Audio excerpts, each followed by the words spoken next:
Hi everyone, and welcome to a video lecture series on the past paper question, or solutions for past paper questions for KEEP Pure Mathematics Unit 1 Paper 2, May-June 2019.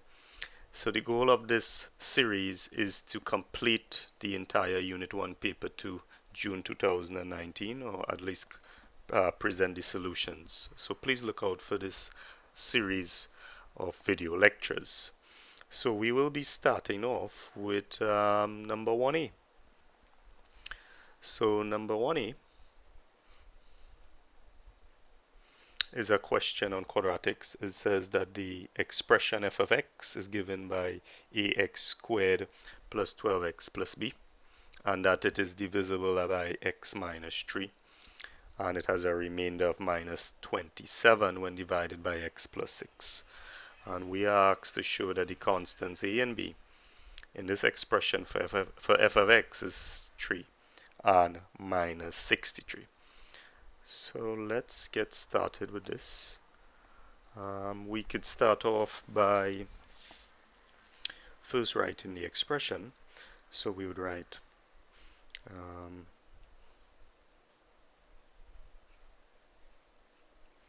f of x is equal to ax squared plus 12x plus b. Now the question says that it is divisible by x minus 3. So if it is divisible by x minus 3, then x minus 3 is a factor or a root of this expression. So if x minus 3 is a root of the expression, then f of 3 is equal to 0. Alright, so we'll now proceed to substitute 3 in the expression for f of x is equal to ax squared plus 12x plus b, and we will get f of 3 is a by 9, 3 squared, plus 12 by 3 plus b. So I simplify this, I get 9e. 12 by 3 is 36 plus b. Further simplify this, 9e plus b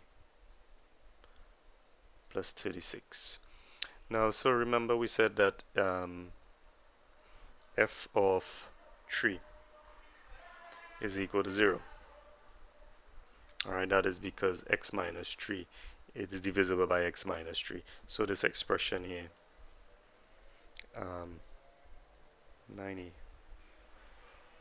plus b plus 36 is equal to 0. So let's write this in the form of 90 plus b is equal to minus 36.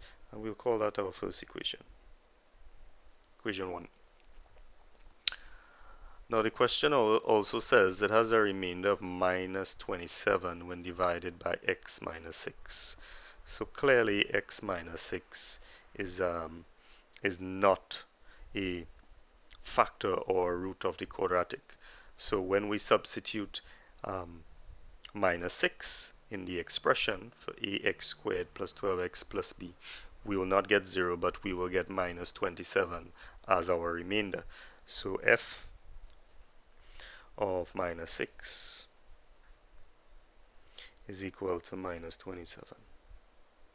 So let's now proceed to substitute minus 6 into the expression ax squared plus 12x plus b. So I will have f of minus 6 is equal to a 6 squared is 36 minus 6 squared is 36, and then I have plus 12 by minus 6 plus b. So this is equal to 36a. 12 by minus 6 is minus 72 plus b. So if we write this in a better form,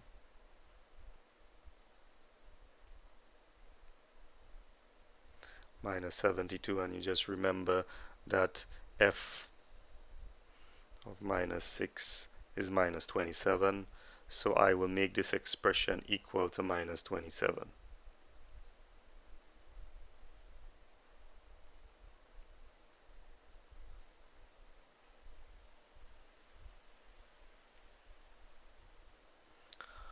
Right, so that will give us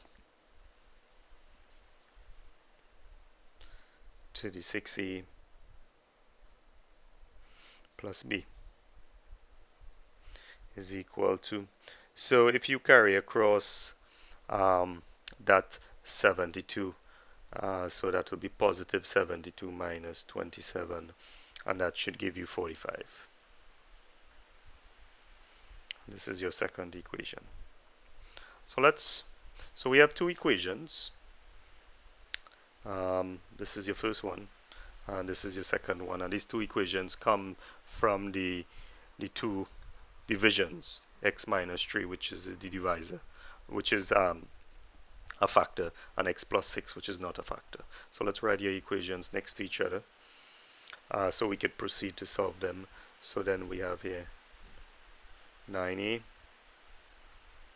plus b is equal to minus 36. Make sure the a's and the b's lines up. So what I like about this is that we have the b's to be common, so the elimination method would work nicely here when we're trying to solve these quadratic equations. So 36 minus 9 should give us 27.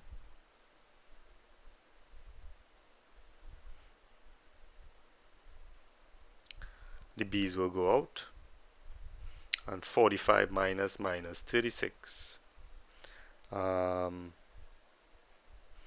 should give us 81. So this leaves us with e is equal to 81 divided by 27, and that works out to 3. So e is equal to 3 is one of our constants, and we proved that. They said that a is equal to 3, we had to show that. So great. So that's the first, well, that's one of the interim steps. Now we have to find for b, which is simple. So we look at these two equations here, equations 2 and 1. We know the value for a, which we will substitute, and then we could find the value for b. Equation 1 looks simpler than equation 2, so I will substitute a into equation 1. So substitute.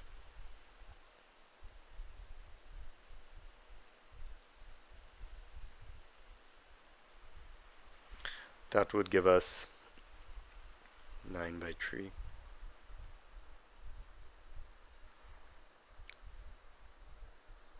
Is minus 36. 9 3s are 27.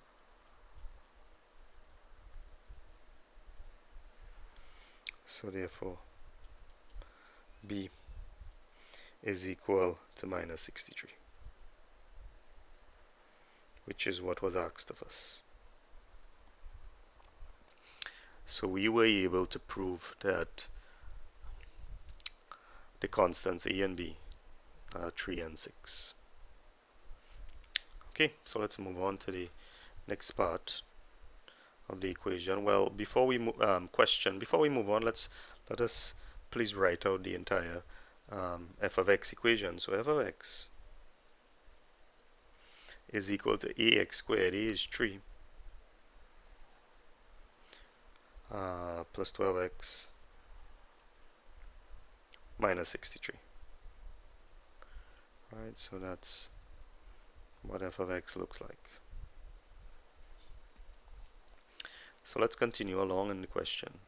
So the question now says, hence determine the factors of f. So they would like us to now proceed to factorize the expression.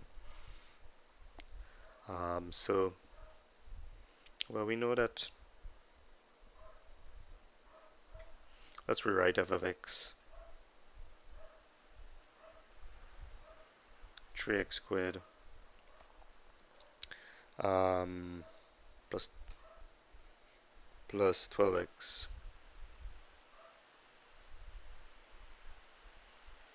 minus 63. Now you could proceed. So this factorization is a little bit difficult. It's difficult because we have this term in front here, this 3 in front.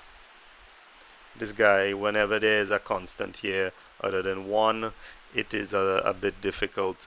But I hope you could spot that we could factorize out this 3 because the 3 is common in the 12 and the 63. So if you want, you could write f of x is equal to 3 x squared plus 4x minus 21.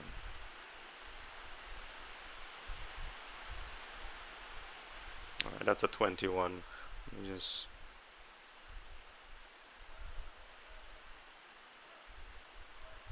minus.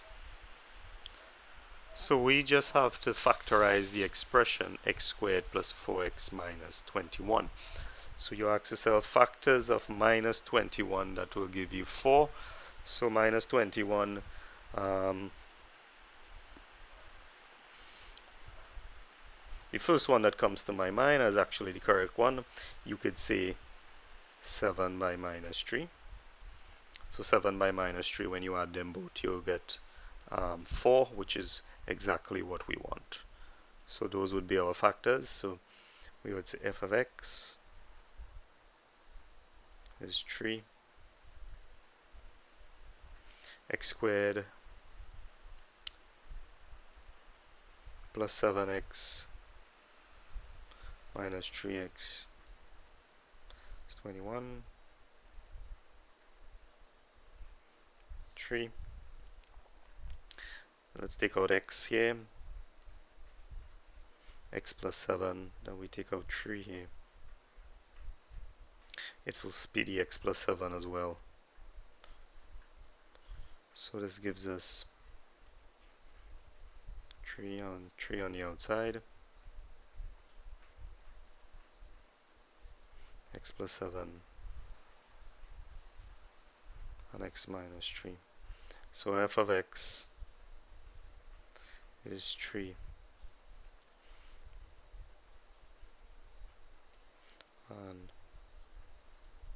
and that's our factorization for the expression f of x. It was much easier because we were able to factorize out the 3 from the expression. If you didn't spot that, then you would have had some bigger numbers to deal with. You would have had to factorize 3 by minus 63. 3 by minus 63 is minus 189, so you would have had to gotten factors of minus 189. And hopefully you would have seen that the factor that would have worked is minus 9 and 21. So that would have worked if you didn't factorize out this 3 expression. Alright, so let's move on. So we are now at one part B, where we are asked to solve for a real value of x in given this inequality. So whenever we are dealing with an inequality, we need to get rid, especially an inequality that involves a modular sign, we need to get rid of the modular sign. And how do we do that? We square both sides. So let's just rewrite the question. So square.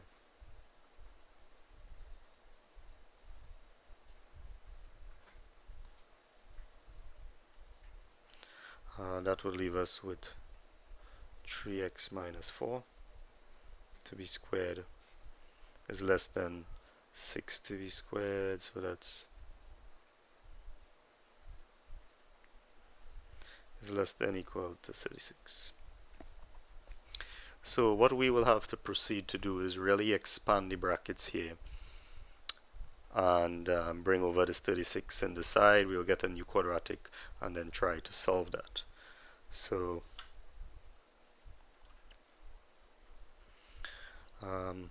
this is 3x minus 4 to be squared, so 3x minus 4.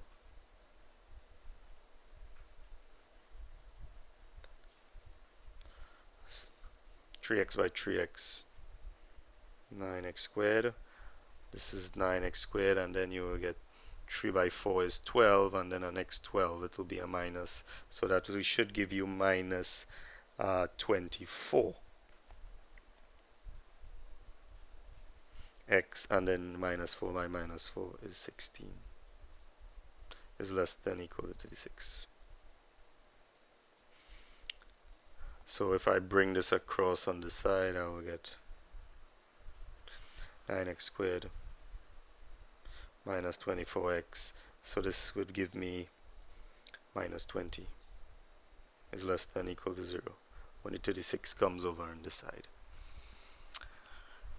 So this is our quadratic we have to solve. Again, it's not an easy one because we have a coefficient other than 1 in front of x squared. Now you might be tempted to try and solve it by trial and error, and you say 9 by minus 1 by minus 20 is minus 180, and then you try to search for factors that add up to 24. This would take some time. I mean, you could say 9 by minus 20. Clearly that does not work, and if you further try, you're not going to get any of these factors, so you are liable to be wasting a considerable amount of time trying to find the factors using this method. So in this case, you're going to have to use the quadratic formula.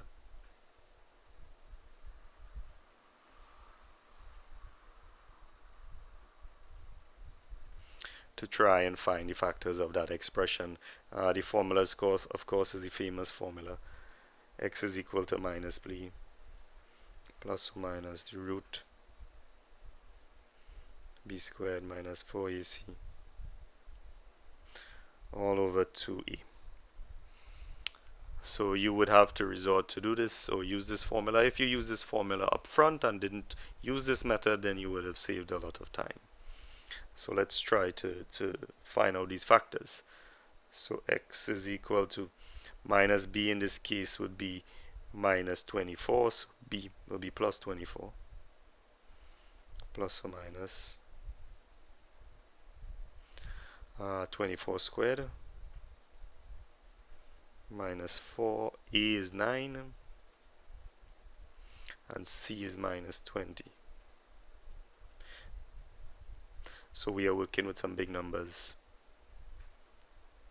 2a, so that's 2 by 9.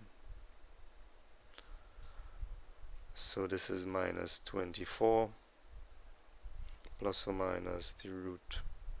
And when you work out what's inside this bracket, you should get 1296, and of course your denominator is 9 by 2, which is 18. So this goes to, sorry, this is not a minus sign here, that minus sign was dropped. That's just 24. So this simplifies into 4 over 3. So I like to keep the fractions rather than work with decimals. This is a good technique. So always try your best to keep with fractions rather than to work with decimals. So the root of 1296, the root of that expression is actually 36. So we have 36 over 18. If you further simplify this, you're going to get 4 and 3 plus or minus 2. So your values for x, for the roots, you could call it R1, is 4 and 3 plus 2, 4 and 3 plus 2, which is actually 10 on 3. So keep to the improper fractions, keep it as a fraction, and R2, which is the second root, is 4 on 3 minus 2, and that is actually 4 on 3 minus 2 on 3.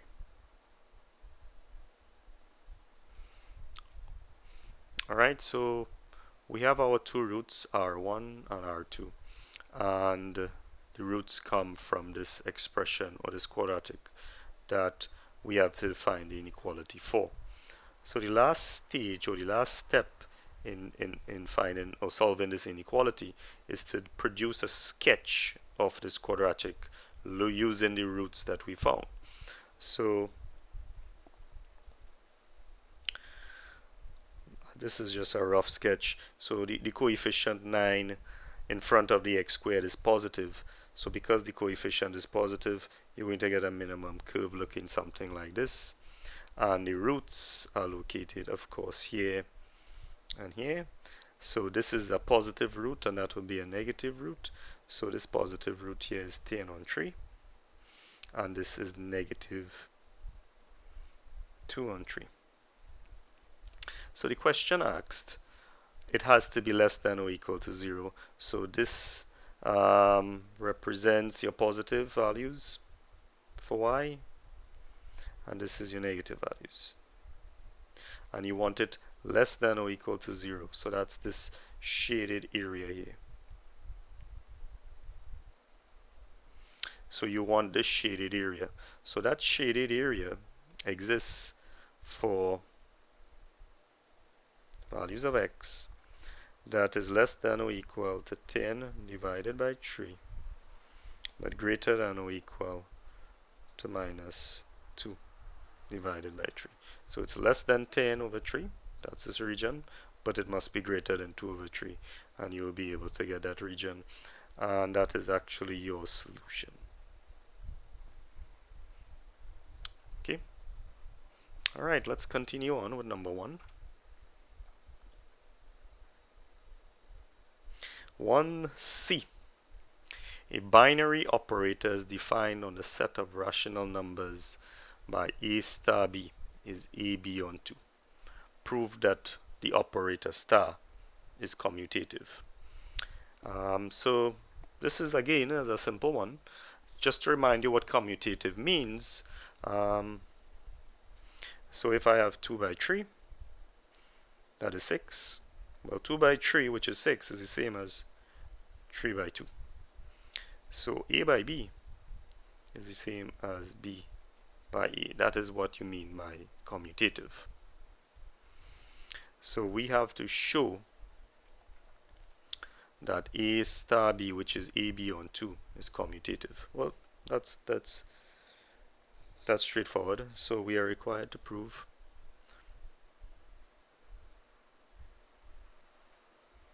that the operator star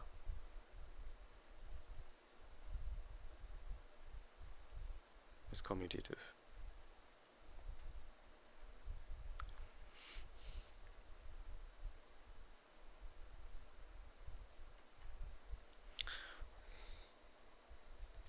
So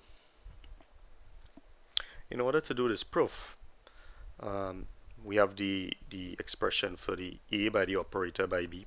So to prove that it's commutative, then we have to go to the other side and say a, b, and if you use this operator, that is b a over 2. b a over 2, because you're doing multiplication, which is commutative, is a b over 2. And the reason you could say is multiplication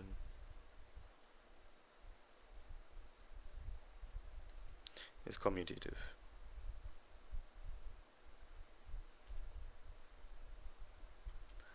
So you could say hence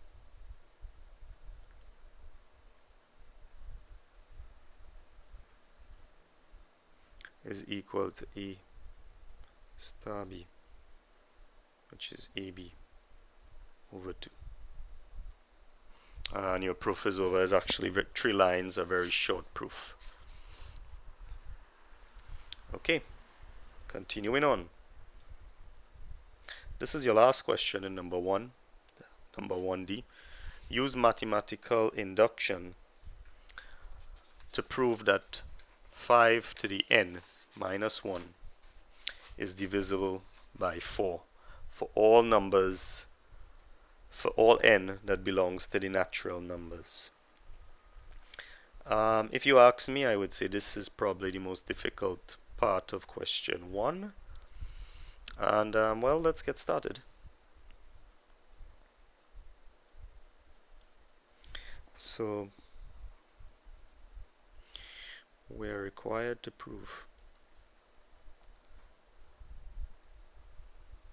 5 to the n minus 1 divided by 4 is equal to a constant e, where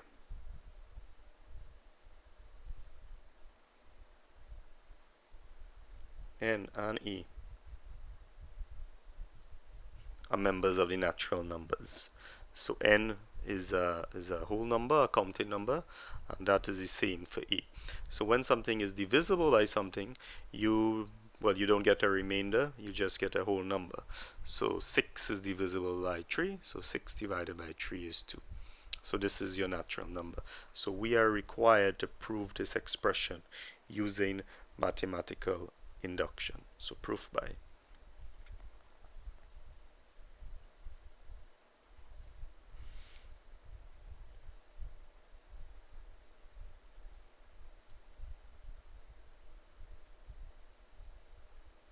or PMI. Alright, so we are required to prove this expression. So mathematical induction again has a structure. So the first part of the structure in mathematical induction is that we are required to prove for when n is equal to 1. So when the expression is 5 to the n minus 1 over 4 is equal to a. So when n is equal to 1, that is 5 to the 1 minus 1 over 4. That is 4 over 4, which is 1, and 1 is a member of the natural number. So we could say hence proven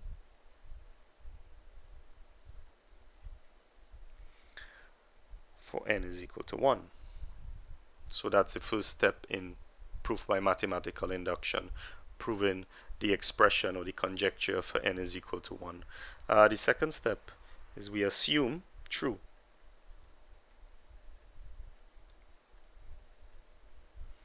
Assume true for n is equal to key.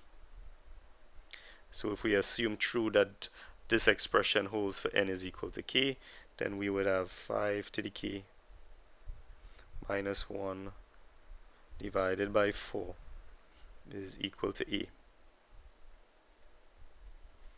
where a and k are members of the natural numbers. So the challenging part for proving something by mathematical induction is when we are required to prove true for n is equal to k plus 1. Right, so we are required to prove that 5 to the k plus 1 minus 1 over 4 is equal to some number b.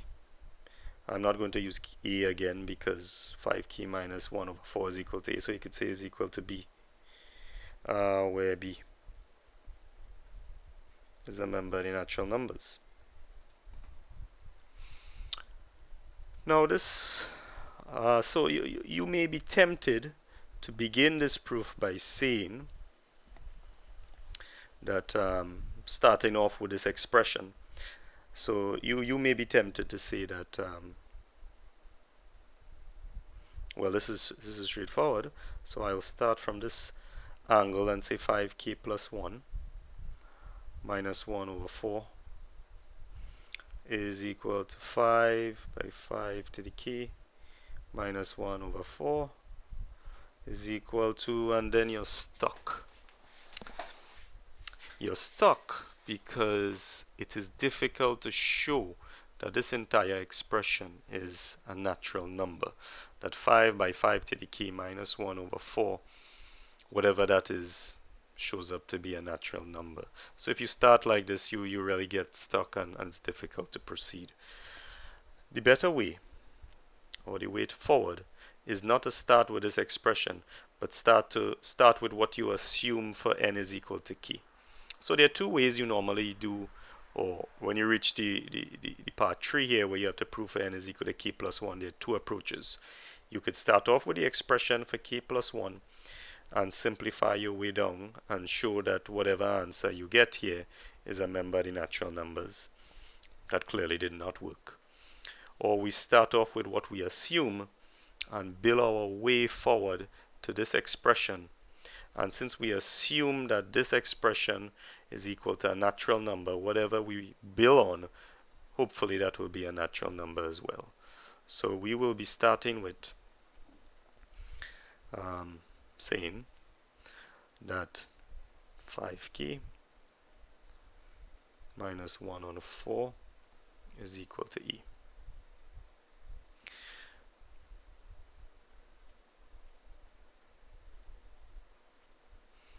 Alright, so now I multiply the entire expression by 5. Why did I multiply it by 5? Well, I sort of saw that there's a 5k plus 1 over here.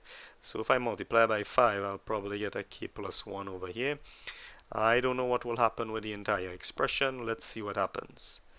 So this is 5 by 5k minus 5 all over 4, and this is 5e. Now if a is a member of the natural number, then 5 times the value of a is also a member of the natural numbers. So we have to say 5a is a member of the natural number. Alright, so let's simplify this. This turns into 5. Keep this, so this is the power 1. So multiplied, it will be 5k plus 1 minus 5 divided by 4 is 5a. So this is what we have, but I want to get this expression. So I have the 5k plus 1, which matches here, but I need a minus 1 over here. I do have the 4 remains the same, but I need a minus 1. Well, that's easy. Let us split this minus 5 into minus 1 and minus 4. So this would be 5k plus 1 minus 1 minus 4 over 4, which is equal to 5a. So the minus 5 is still there, minus 1 minus 4. And then I write 5k plus 1. I need the minus 1 over 4. And I would separate this into minus 1 is equal to 5a. So minus 4 divided by 4 will give me minus 1. So then I have 5k plus 1 minus 1 over 4 is 5a plus 1. Now, is this expression a member of the natural numbers? Yes, it is. 5a is a member of the natural numbers. So if you have a natural number and you add 1 to it, then that number is a member of the natural numbers. So we could say that where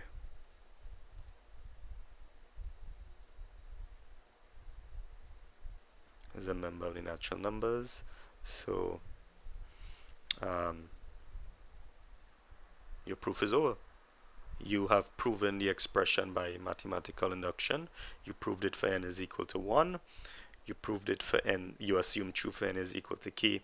And here is when you proved the expression for n is equal to k plus 1. So thank you for your time, and please expect the other questions for 2019 Unit 1 Paper 2 Cape Maths. Please expect them soon. Thank you.